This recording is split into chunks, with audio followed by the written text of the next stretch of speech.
Hey guys, Claude Johnson here. Hope you're doing well today. And I want to show you this finger picking idea. So it's kind of like a real simple universal picking pattern, but it's really like it's intentionally simple so you can apply it to like any kind of blues song or any song really. And you can apply it to any chord using like the principle of like the low note of the chord, middle note, and high note. So it doesn't matter if it's a chord like this with a skip string or even like a full, bar chord. You can kind of apply this idea to anything. But I'm going to start out with this real simple C triad.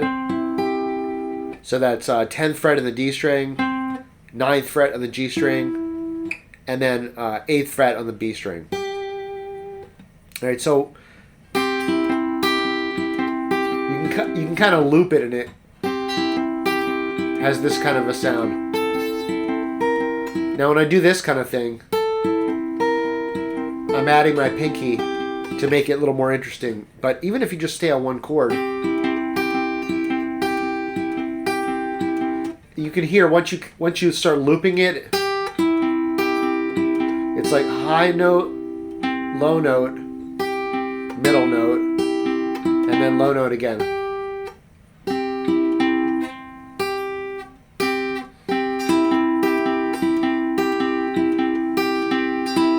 High, low, middle, low, high, low, middle, low.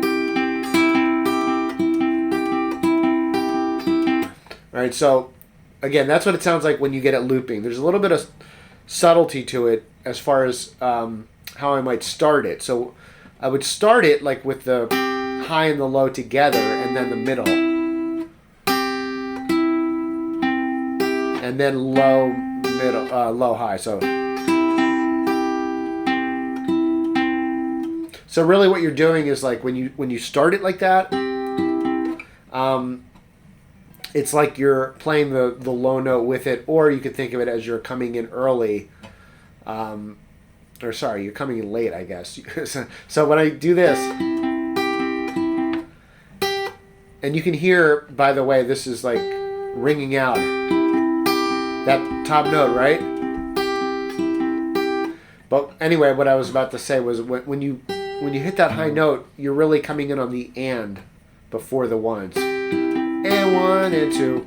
So when you start it, just think of it as you're coming in late. You're just coming in actually on the one. So 1 and 2 and 1 and 2, 1 and 2, something like that. So high and low together, middle, low, high, middle, low. And then again, when you get to the end of that, well, you have a couple of choices. You could just hit the low note, that'd be like beat 4, like 1 and 2 and 3 and 4, 1 and 2 and 3 and 4. Even if you don't play it staccato like that, you can play it like that. Now that sounds a little bit like kind of stop-starting kind of, but the advantage of playing it that way is that you can hit those two together on the one. So, or your other choice is you just kind of keep it going. So you hit that 4 and, like the low note on the 4, and then the and of the 4 is the high note, and that leads back to the beginning. So. And the advantage of this way is it just kind of keeps going. It kind of has a looping kind of feel. 4 and 1 and 2 and 3 and 4.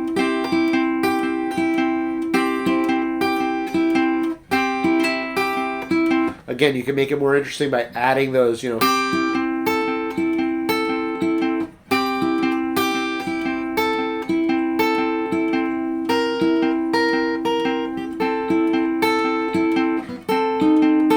switch to you can take it through a whole blues, switch from here.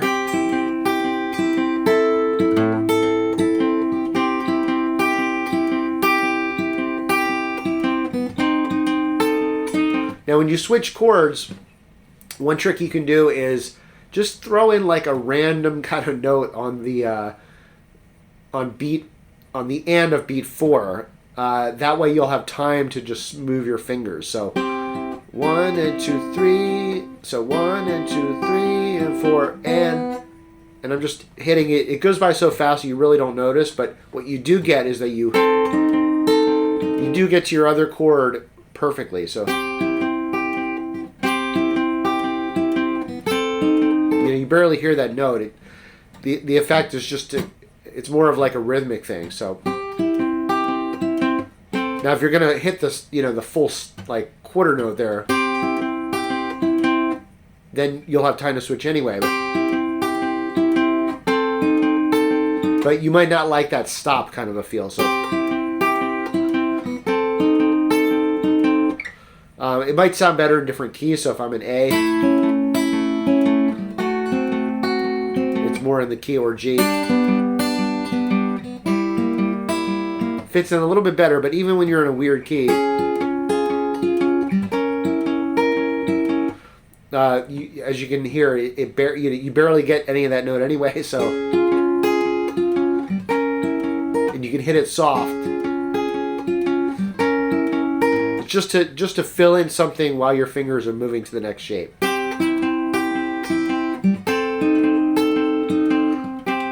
Now, when you're on the 1 and you're just adding little hammer-ons, you don't need to change anyway. So now one more idea is you can turn this into a triplet. So these two together, middle, and then low, high, middle, like a little triplet. But I don't know.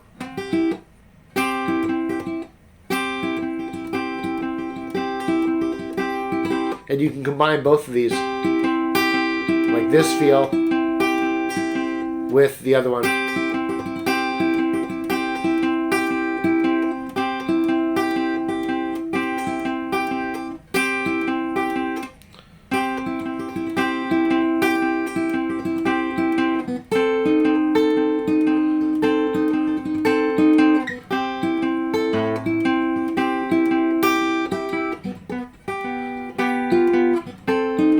Whoop.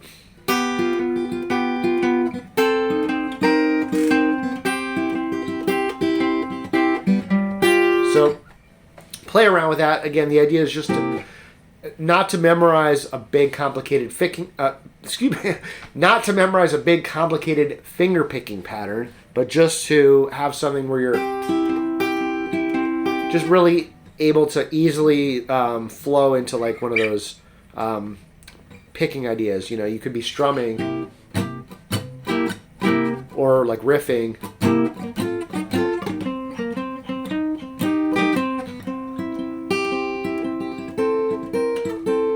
And you want to be able to just easily